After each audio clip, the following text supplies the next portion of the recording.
doctors are to blame? Well, I don't feel doctors are to blame, and I have to say I've never really witnessed the deference to the medical profession within the health service. And I mean, from ourselves, people tend to call them doctor, for instance. That's deference. That's it's also a job description and a title. They don't call plumbers plumber, or don't call bus driver bus driver. It's a status symbol.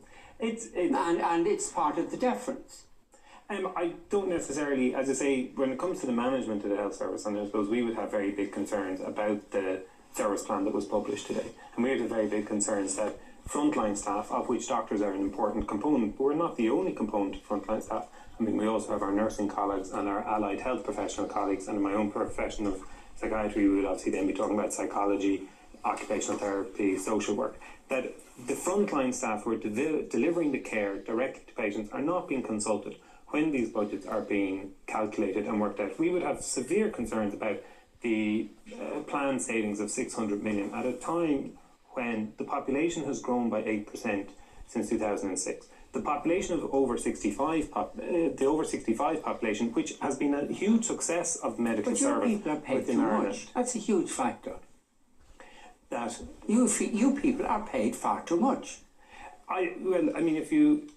If you look at the remuneration for doctors within the Irish Health Service and you compare it to the countries in which we recruit doctors, so we're talking about the English-speaking medical countries, our pay is actually probably at the lower end of that spectrum. We don't care about what happens elsewhere. And compared to other people here, you people are paid far too much. Well, the difficulty is that we are trying to recruit. The Irish Health Service has relied on a long period of time, obviously to our own graduates, and we've also relied on the NCHD population at the ability to recruit doctors from abroad to be able to keep our hospitals going.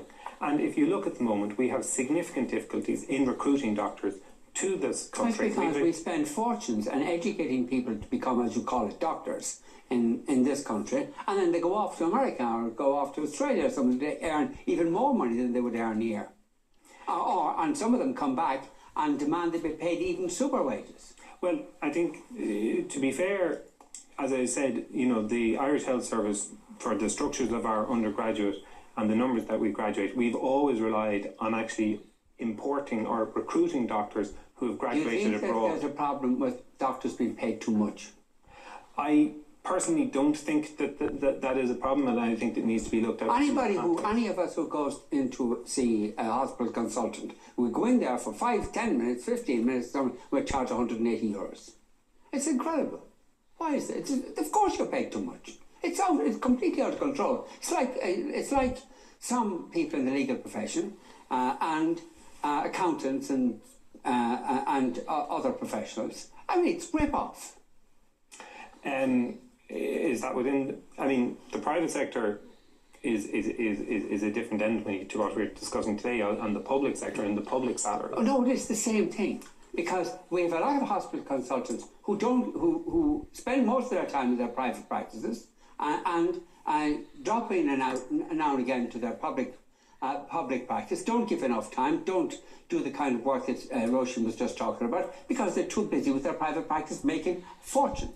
I have to say that has not been my experience of working within the health service, and certainly if you look at the contracts that are being offered now to new recruitment of hospital consultants, which are largely what is known as a Category A or Category B contract, which has either no private practice or very limited private practice within the site in which they work, that is not an issue for the consultant intake that is happening at the moment. I do feel that is not certainly that's not my experience of working both as a hospital consultant and my experience of working with hospital consultants through the 13 years that I've worked in the Irish Health Service. And I've seen that hospital consultants, along with their general practice colleagues and their junior doctor hospital colleagues, have provided great service over many hours every day and are trying to provide a service of high quality and safety to their patients. I'll tell you a personal example.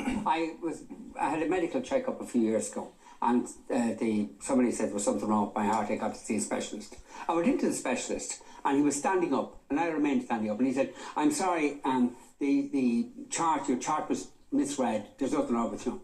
And I said, "All right," and I left, and he went out and he whispered to his secretary, "Half price," and I had to pay only €80.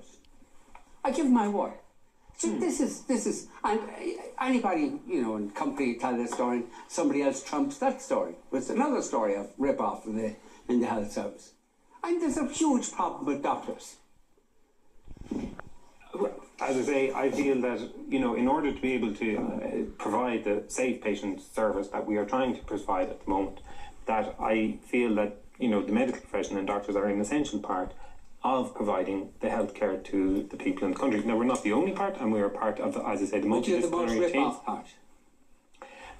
I can't comment for your own personal experience Well, with it's not an just individual. personal, it's but- I think Billy, that's changing though, Vincent. Billy, what